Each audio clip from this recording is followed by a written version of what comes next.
తెలంగాణ గుండెల్లో గోదావరి తీరాన మనిషి పుట్టక ముందే స్వేచ్ఛకు నమస్కరించిన అడవులున్నాయి. అక్కడ రాజ్యాల కంటే గొప్పది గిరిజనుల ఆత్మగౌరవం. ఒక ఘోర తుఫాను రాత్రి, అడవిలో ఒక శిశువు ఏడుపు, పులి గుహ దగ్గర. కానీ ఆ పులి శిశువును తాకలేదు, ఎందుకంటే ఆ శిశువు సాధారణది కాదు.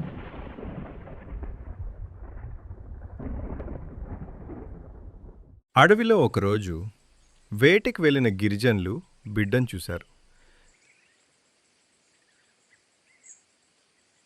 ఆమెను తమ నాయకుడికి అప్పగించారు. ఆమెను అడవే పెంచింది. చెట్ల ఆమెకు తల్లులయ్యాయి, పులులు ఆమె కాపలాదారులయ్యాయి. ఆమె పేరు సమ్మక్క. బాణం ఆమె చేతిలో నాట్యమాడింది. గాలి కూడా ఆమె ఆజ్ఞకు లోబడ్డది. బలహీనుల కోసం ఆమె నిలబడిన క్షణంలో ఆమె చూపుల్లోనే న్యాయం మాట్లాడింది. అన్యాయం జరుగుతుంటే ముందుగా వినిపించేది ఆమె అడుగుల శబ్దమే. బలహీన గిరిజనులకు ఆమె ఒక ఆశ, అడవికి ఆమె ఒక కవచం. సమ్మక్క మేనమామ అయిన మేడారం పాలకుడు పగిడిద్ద రాజుకు ఆమెనిచ్చి పెళ్లి చేశారు. కాలం గడిచింది. సమ్మక్కకు పిల్లలు పుట్టారు. ఆమె కూతురు పుట్టినరోజు అడవిలో ఆనంద ఉత్సవం జరిగింది. ఆ కూతురు పేరు పెట్టారు సారలమ్మ. తన చిన్న కళ్లల్లోనే ధైర్యం, యుద్ధం యొక్క జ్యోతి కనిపిస్తుంది. సమ్మక్కకు ఇంకో కుమారుడు కూడా ఉన్నాడు, జంపన్న. తన తండ్రి ధైర్యాన్ని, తల్లి త్యాగాన్ని గుండెల్లో నెట్టుకున్నాడు. మరియు నాగలమ్మ చిన్నప్పటి నుండి ధైర్యవంతురాలు. అడవి చాలా శాంతంగా ఉంది, కానీ దూరంలో ఏదో శబ్దం వినపడుతోంది. ఏదో పెద్ద పరిణామం జరగబోతోంది. గిరిజన ప్రాంతానికి కాకతీయ రాజ్యపు దూతలొచ్చారు. వారి మాటల్లో గర్వం, చూపుల్లో అవమానం స్పష్టంగా కనిపిస్తోంది. వీరిని చూసి సమ్మక్క గుండెలో అగ్ని మంటుతోంది. బలహీనుల కోసం, తన ప్రజల గౌరవం కోసం ఆమె సిద్ధంగా ఉంది. కాకతీయ దూతలు చెప్పారు, ఈ అడవి మా రాజ్యానికి చెందినది, పన్ను చెల్లించండి. సమ్మక్క నిలబడి హెచ్చరించింది, ఈ భూమి మా తల్లి, మా రక్తం పన్ను కాదు.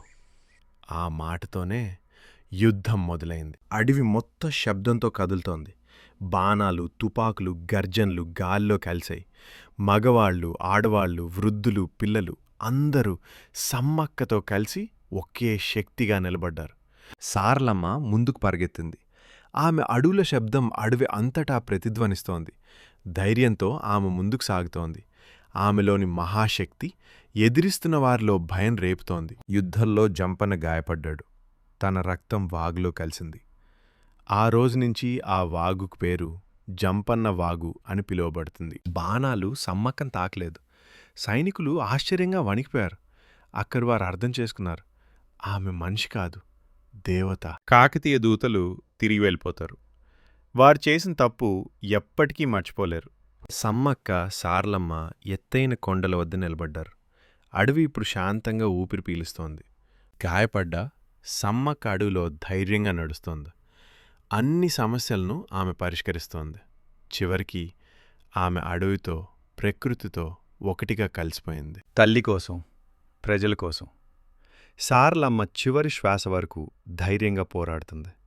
ఇది కేవలం ముగింపు కాదు, దేవతగా అవతరించడానికి ఇది మొదటి క్షణం. యుద్ధం ముగియగానే అడవి నిశ్శబ్దమై ఉంది. ఏ శబ్దం లేదు, ఏ కలకలం లేదు.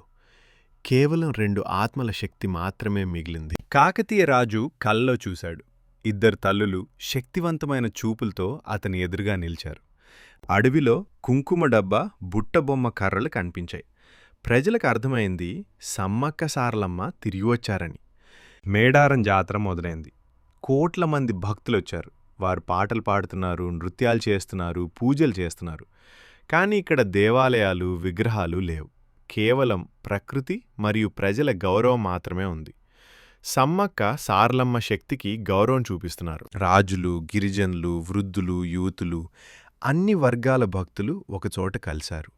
వీరి ముందు సమ్మక్క, సారలమ్మ అడవి దేవతలుగా నిలిచారు. సమ్మక్క న్యాయం కోసం ప్రతీక, సారలమ్మ త్యాగం కోసం ప్రతీక. కోట్ల భక్తులు ప్రతి సంవత్సరం సమ్మక్క సారలమ్మను స్మరించడానికి మేడారం చేరతారు. వీరి శక్తి, ధైర్యం ఎల్లప్పుడూ అందరికీ స్ఫూర్తిగా ఉంటాయి. సమ్మక్క సారలమ్మ గాథ ఎల్లప్పుడూ మన హృదయాల్లో ఉంటుంది.